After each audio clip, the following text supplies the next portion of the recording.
A brief history of the Roman Empire.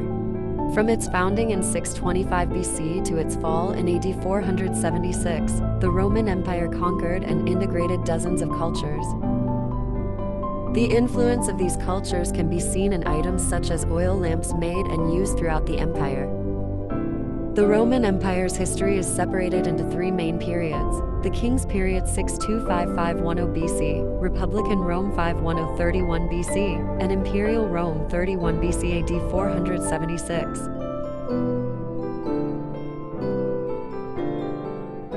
Founding c. 625 BC. Rome was built around 625 BC in ancient Italy's Etruria and Latium regions. It is believed that locals from Latium joined forces with settlers from the nearby hills to build the city-state of Rome in the beginning as a defense against an Etruscan invasion. It is unclear whether they joined together in defense or as a result of being subjected to Etruscan control. Around 600 BC, there was likely a tremendous deal of change and unification, which eventually led to Rome becoming a real metropolis, according to archaeological data. Period of Kings 6–510 BC. The period of kings was the first period in Roman history, lasting from the founding of Rome until 510 BC. Rome, ruled by no fewer than 6 kings, during this brief period, made advancements in its physical boundaries, military power, and the manufacturing and commerce of goods, including oil lamps. This period saw the beginnings of the Roman constitution. With the waning of Etruscan power marked the end of the period of kings and the beginning of the Republican period in Rome. Republican Rome 510–31 BC. In 510 BC, Rome began its Republican period. No longer ruled by kings, the Romans created a new form of government in which the elite classes, notably senators and equestrians, or knights, ruled. In times of crisis, a dictator may be chosen. The Romans created the 12 Tables in 451 BC as a standardized set of laws for public, private, and political affairs. During the Republican period, Rome expanded farther, eventually gaining control of the whole Italian peninsula by 338 BC. Rome gained control of Carthage and Corinth thanks to the Punic Wars, which lasted from 264 to 146 BC and included several battles with Greece.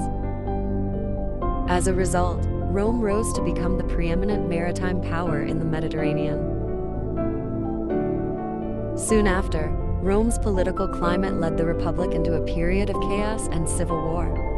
As a result, a dictator, L. Cornelius Sulla, was elected and ruled from 82 to 80 BC. The Republic went back into a state of instability after Sulla's resignation in 79 BC. Rome remained a republic for another 50 years, but when Julius Caesar came to power in 60 BC, the transition to imperialism began to take shape. When Julius Caesar conquered Celtic Gaul in 51 BC, Rome's borders began to extend beyond the Mediterranean for the first time. Rome's government was still the Senate, but it was losing influence. After Julius Caesar's murder in 44 BC, his heir Gaius Julius Caesar Octavianus Octavian, who co-ruled with Mark Antony, took over. Mark Antony died when Rome overran Egypt in 31 BC, making Octavian the unchallenged emperor of Rome. Octavian took the title Augustus and became Rome's first emperor. The Imperial Rome 31 BC to AD 476. Rome's imperial period was its final, lasting from the ascension of Rome's first emperor in 31 BC until the collapse of Rome in AD 476. Rome saw several decades of peace, prosperity, and growth throughout this time. The Roman Empire had expanded to its greatest extent by the year 117 AD, occupying the most of Europe as well as Asia Minor and northern Africa. In AD 286, the Roman Empire was divided into Eastern and Western empires, each ruled by its own emperor.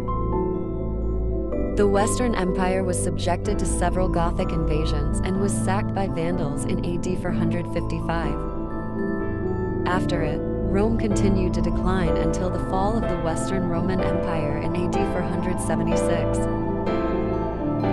The Byzantine Empire, also known to as the Eastern Roman Empire, lasted until the 15th century AD.